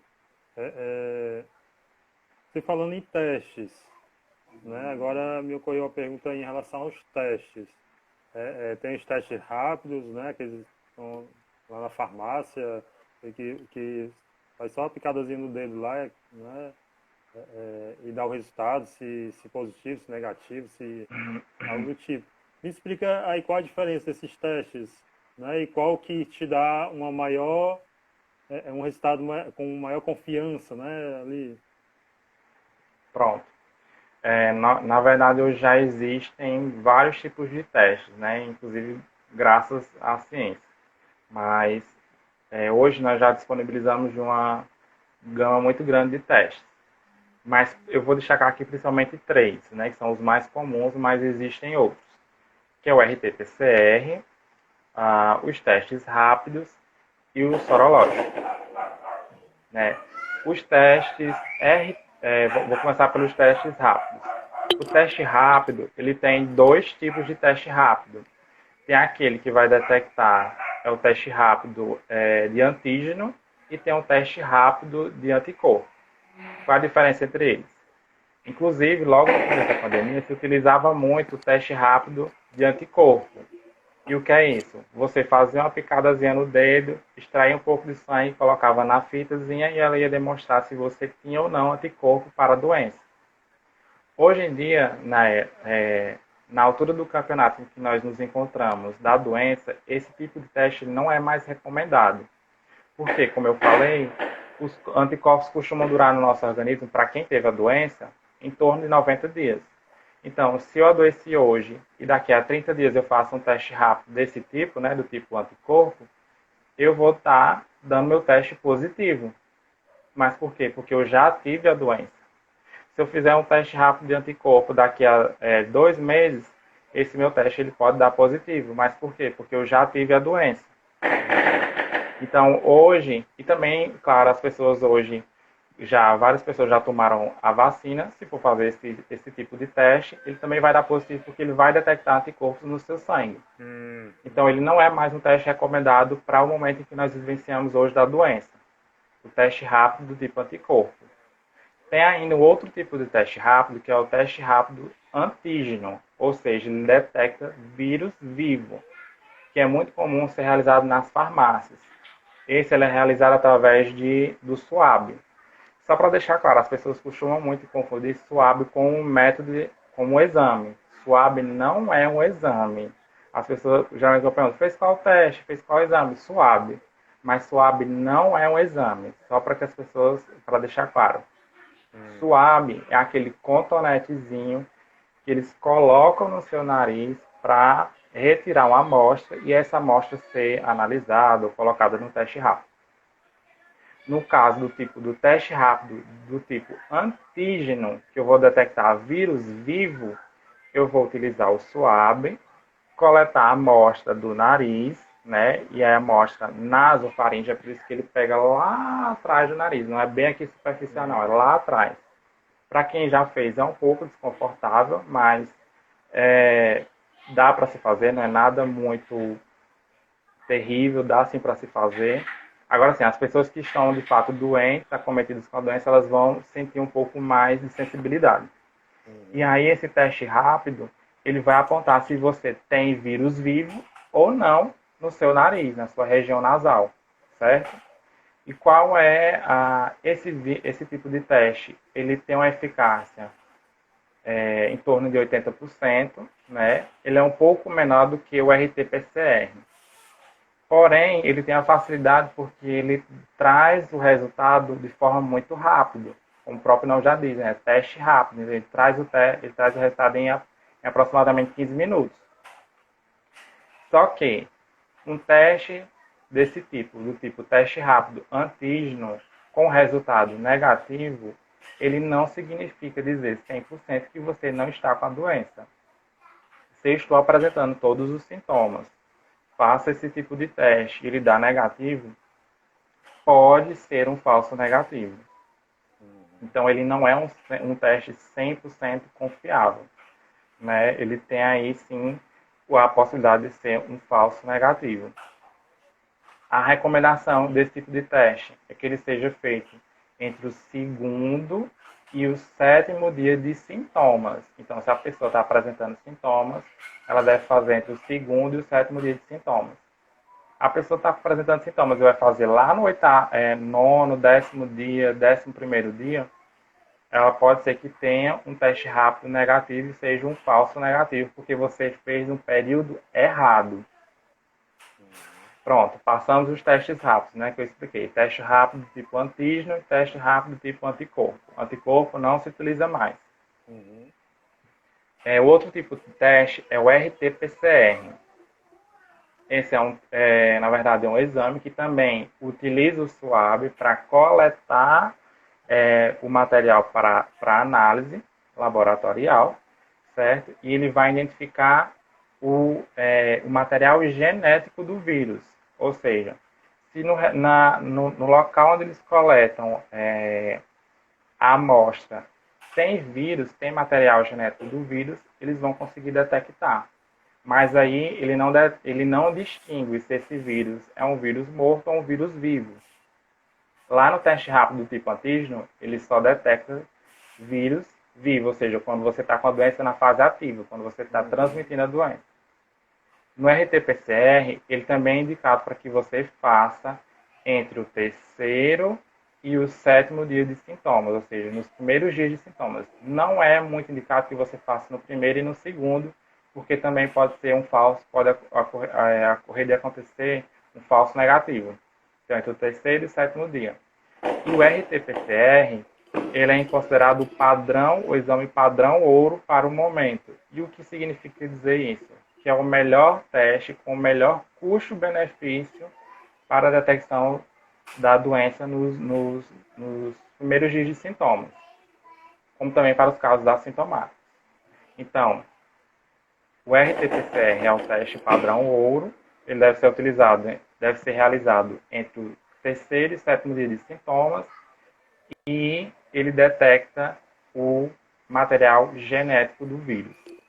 Tem ainda os exames sorológicos, é aquele que você vai no laboratório, eles coletam sangue aqui no seu braço, não é no dedo, não é no nariz. Eles vão coletar uma quantidade de sangue do seu braço para que esse sangue seja analisado e seja detectado ou não anticorpos circulando no seu sangue. Esse tipo de exame ele é utilizado após o 14º dia de sintomas.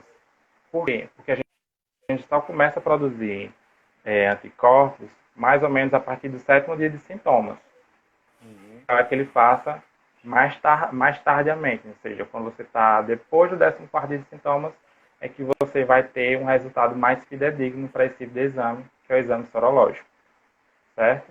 E aí, você provavelmente vai passar por uma consulta com um profissional de saúde, ele vai fazer a leitura desses exames e pode até mesmo combinar alguns exames a depender da situação, né? E outra coisa, existe também, já foi, inclusive eu vi isso aqui em um estudo, que já foi detectado tipos de cepa do coronavírus em que o RT-PCR não consegue detectar.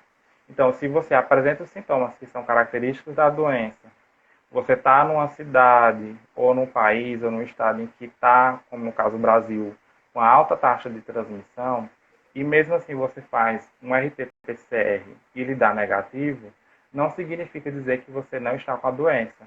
O profissional de saúde, no caso o médico, ele pode fechar diagnóstico pelo critério clínico epidemiológico, ou seja, só pela sua clínica e pela epidemiologia do momento, ele pode dizer que você está com coronavírus, mesmo o teste dando negativo. Certo, excelentes informações. Né? Se faz necessariamente saber, né, desses dados, né, para quando for buscar esses testes, saber o que está fazendo, que a gente acha que eu escuto só o pessoal, não, vai ali na farmácia ali e faz o teste lá, é rapidinho, pronto. Né? E ali dá uma confiança que a pessoa tá tudo bem, tá tudo ok e ganha o mundo, né? E de repente a pessoa tá ali deu um falso negativo, né? E está propagando a doença. Né? Uhum. Mike, nós estava vendo aqui, a gente já vai para 1h30 de live. Eu estou te explorando, né? Mas me dê mais 10 minutinhos do seu tempo para a gente finalizar aqui. Só antes de mandar um abraço aqui para o Maioli, da revista Norminha, está aí nos acompanhando. Né? Orientações precisas, pontuais, simples e super esclarecedoras. Parabéns. Mas todo do Mike Vocês aí. podem fazer perguntas, viu, pelo chat. Aí Já vi que a tem uma pergunta na Marniele. Maria Marliele, justamente essa pergunta aí. Já se sabe quanto tempo dura a imunidade pós-vacina? Não. Pronto. Né? Porque, tipo, a Deixa eu só HN1, fechar aqui, que ó. eu acho que o Aquileu vem falando aí depois, ela é anual, né? E aí já se sabe se a da Covid também vai ser anual ou maior tempo. Pronto, em relação à pergunta da Marniele, inclusive a Marniele trabalhou um tempo na COGEA, cheguei a trabalhar junto com ela, né, junto nos testes.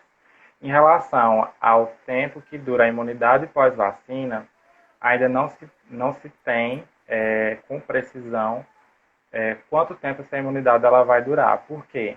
As vacinas elas foram elaboradas praticamente junto com o início da doença, né? Um ano após a gente já tinha as vacinas disponíveis para a população. Então, os estudos que meçam a quantidade de tempo que essa imunidade ela vai durar, eles estão acontecendo agora também. Inclusive aqui no Ceará, a Fiocruz Ceará, ela está elaborando um inquérito epidemiológico com os profissionais de saúde que receberam a vacina. E aí eles querem justamente ver a quantidade de tempo que essa imunidade ela vai durar. Então, os estudos estão acontecendo exatamente nesse momento para medir quanto tempo essa imunidade dura. Então, nós não sabemos ainda precisar quanto tempo ela vai durar. E aí já se encaixa na pergunta do Aquileu Santos, né, que ele pergunta se essa vacina será parecida com H1N1, no sentido de que todo ano teremos de ser imunizados. A gente também ainda não sabe, mas que o vírus o SARS-CoV-2 ele tem uma capacidade muito grande de mutação, ele se muta com uma facilidade muito grande, muito maior, inclusive, do que o HIV, que é um dos vírus muito bem estudado, e que também tem uma capacidade de mutação muito grande. E o SARS-CoV-2 ele tem uma capacidade ainda maior de mutação.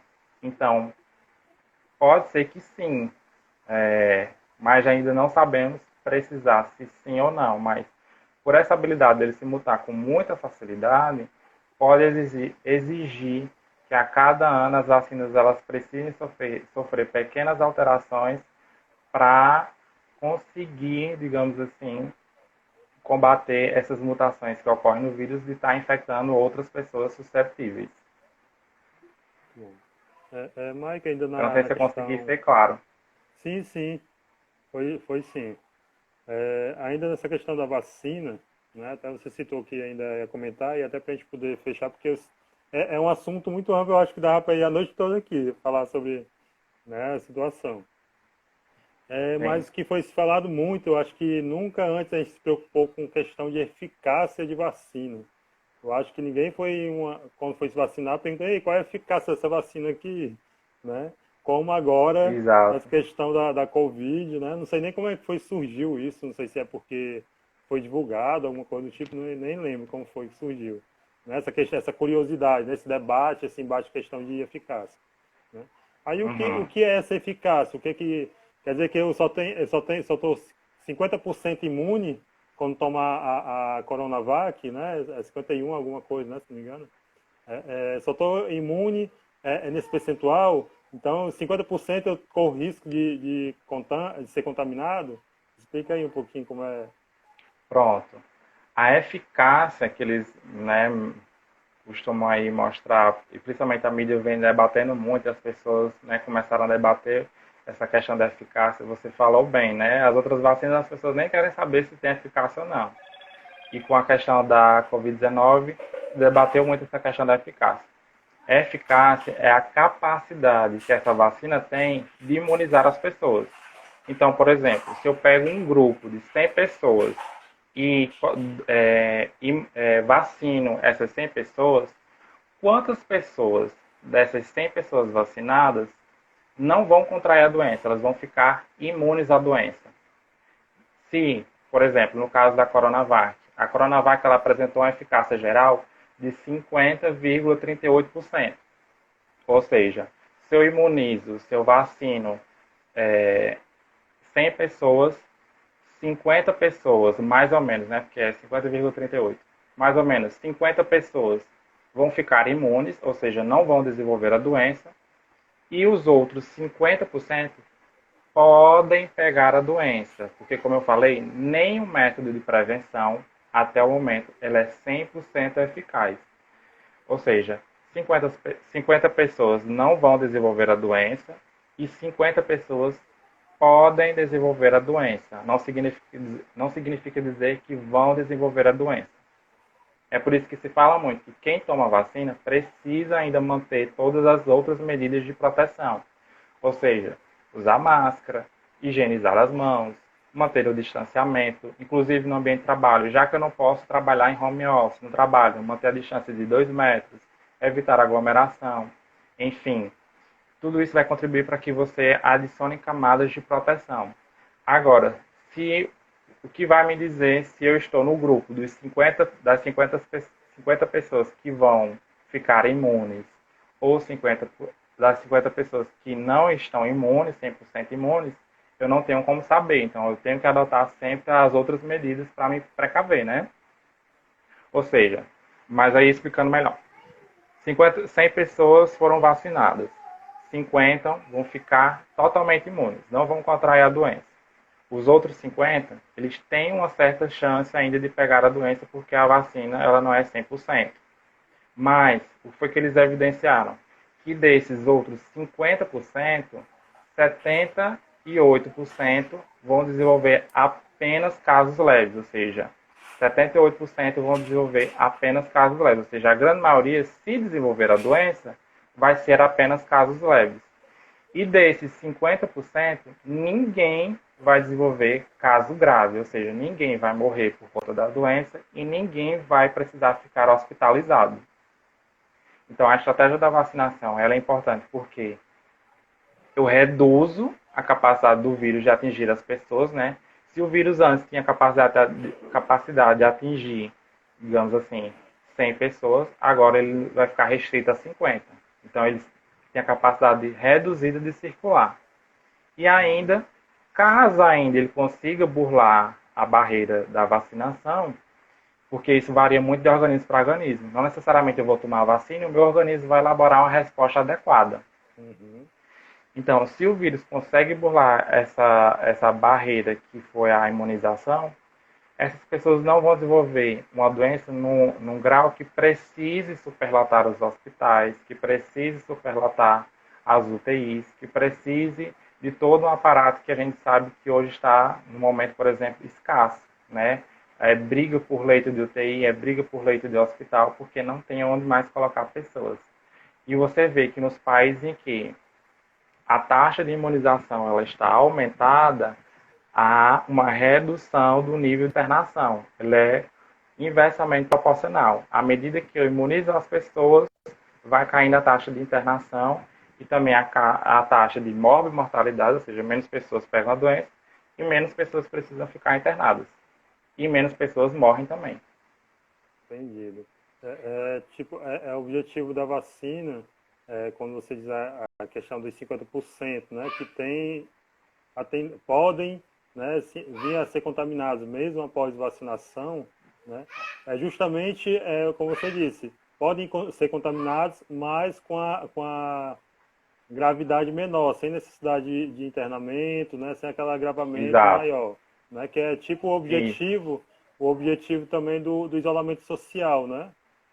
Quando o governo decreta lá, tem que fechar comércio, tem que fechar isso, aquilo, tem que ser trabalho home office, que é justamente para evitar a proliferação do vírus e não ter lá tantas necessidades como tá tendo aí filas, né, como você acabou de falar, em leitos de UTI, em leitos de hospitais, em UTIs, né, leitos de UTIs, e o objetivo é esse. Né? Infelizmente, o pessoal reclama da situação, é um remédio amargo. Né? Aliás, não diria nem que é um remédio, é uma tentativa de prevenção, né? Amarga, Sim, que isso. infelizmente eu vejo que não tem um sucesso assim almejado, tem uma certa eficácia, mas não tem uma total eficácia assim, como esperado, porque a população não adere. Né? Porque assim, o pessoal usa muito a palavra lockdown, mas aqui no Brasil não houve lockdown, se eu não me engano, só onde houve lockdown de verdade foi em Taquara, eu acho que ali em São Paulo, né? Araraquara, um negócio assim. Exato. Né? Que ali o pessoal para sair tinha que justificar o porquê, tinha fiscalização lá perguntando, e você não poderia sair se não for para médico, algo restritamente. Isso é lockdown.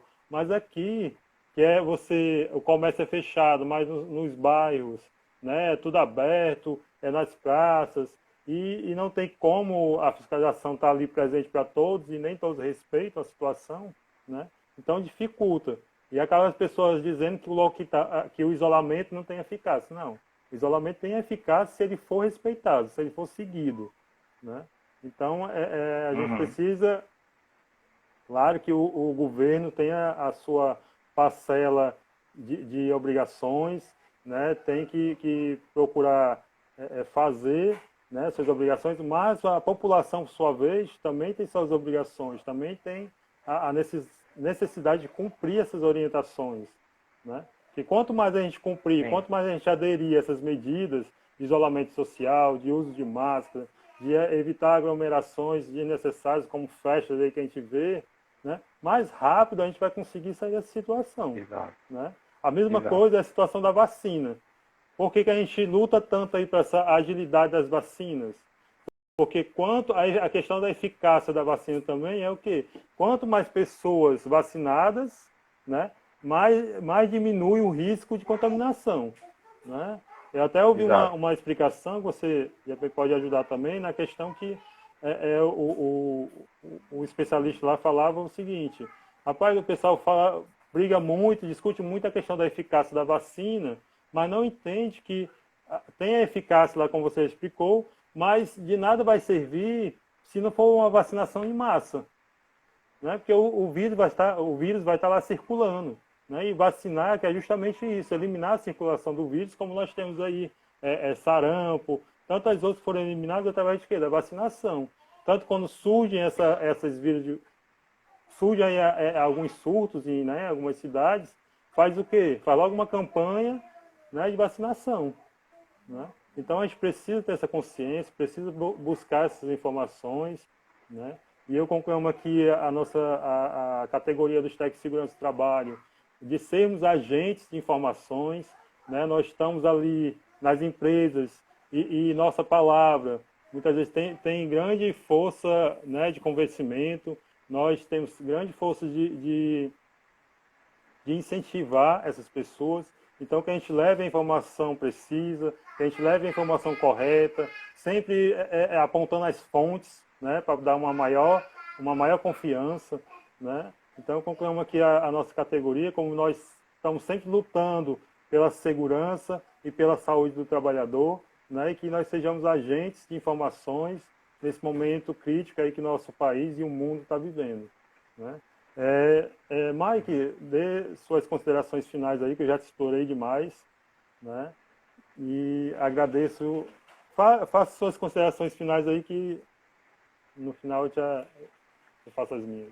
Antes de fazer minhas considerações finais, eu falei aqui da eficácia da Coronavac, mas eu não falei da eficácia da vacina da Fiocruz, né? E só para encerrar esse assunto, né, a eficácia da Covishield, que é a vacina da Fiocruz com a Oxford, é de 76% com a primeira dose, mas isso só após de 22 dias a pessoa tomar a primeira dose.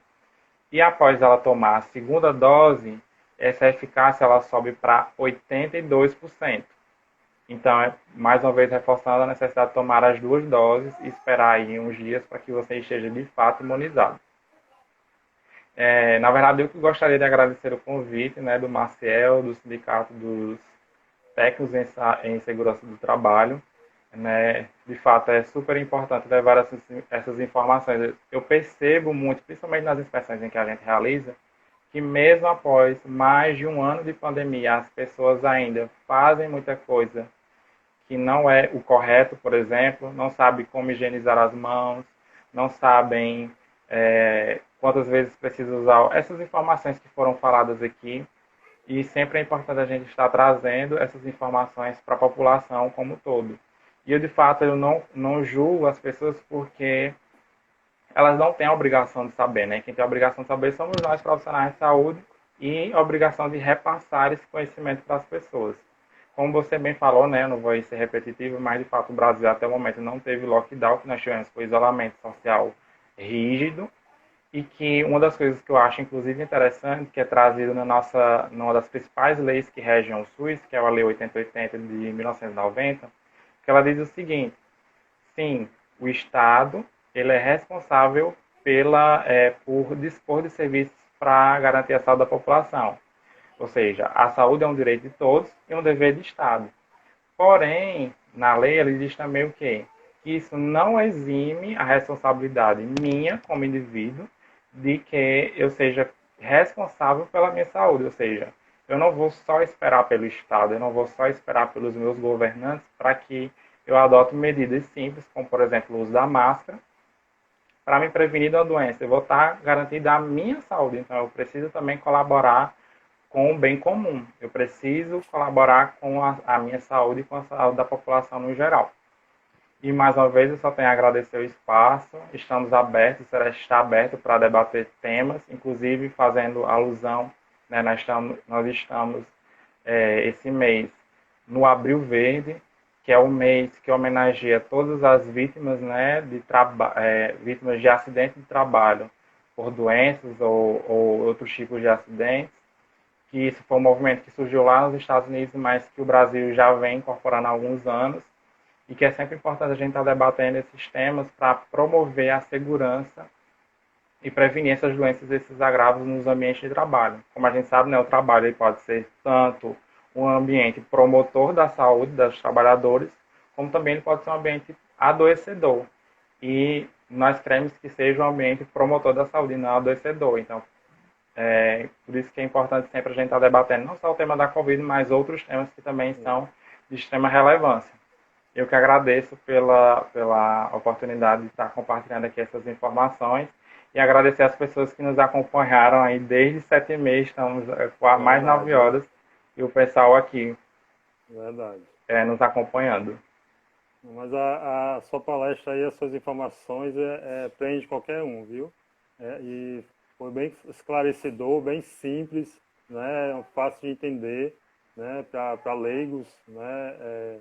Como eu, na questão de saúde, assim, eu me considero leigo, né? E consegui absorver as suas informações, as suas explicações. Parabéns, mais uma vez, né? Obrigado aí ao Sereste, né? Por ter me indicado, né? Me cedido. Obrigado a você por contribuir, né? Tão significantemente, né? Para nosso aprendizado, para o nosso conhecimento, né? E ter doado aí essas horas do seu dia, da sua vida, né, para contribuir conosco. Muito obrigado e parabéns. E como você bem disse, aproveitando aí a deixa, né, eu tinha já agendado aqui de falar e acabei, o assunto é tão empolgante que a gente esquece outras coisas. Mas como você bem disse, nós estamos no mês de abril, né, que comemora o Abril Verde, né, pelo Dia Mundial da Saúde, e em alusão às vítimas de acidente de trabalho, né, ou doenças do trabalho, né? E no dia 28 de abril agora, o Sinteste todo ano faz um ato público ali na Praça do Ferreira, mas em decorrência da Covid, né, decreto do governo, né, proibindo aglomerações e tal, então nós vamos fazer um evento virtual, né, pelo aplicativo Zoom, né? Nós estamos com as inscrições, pode aí, quem se interessar, pode procurar aí o link no nosso Instagram, na bio, tá lá, o link para as inscrições. São todos convidados e bem-vindos. Temos palestras sobre segurança do trabalho, NR32, NR10, né? Sobre CAT, né? Nesse momento aí de pandemia, existe muito essa dúvida, abre ou não abre o CAT? Teremos uma palestra aí do nosso diretor também, José Teles, né? Apresentando sobre esse tema de suma importância, né? Então, agradeço a todos, né, que estiverem acompanhando até esse momento, né, e você que vai assistir depois, obrigado também. Compartilhe essa informação aí que é de suma importância, né? Vamos compartilhar informações oficiais, confiáveis, né? Vamos compartilhar, é muito importante. E mais uma vez, confiamos você, Tec Segurança, né, a ser um agente de informação confiável, né? Nós já fazemos esse belo trabalho, né, durante toda a nossa vida laboral, né, em prol do trabalhador. Então, dessa vez não seria diferente, tá certo? Muito obrigado a todos e uma boa noite e até um próximo encontro. Tchau, tchau.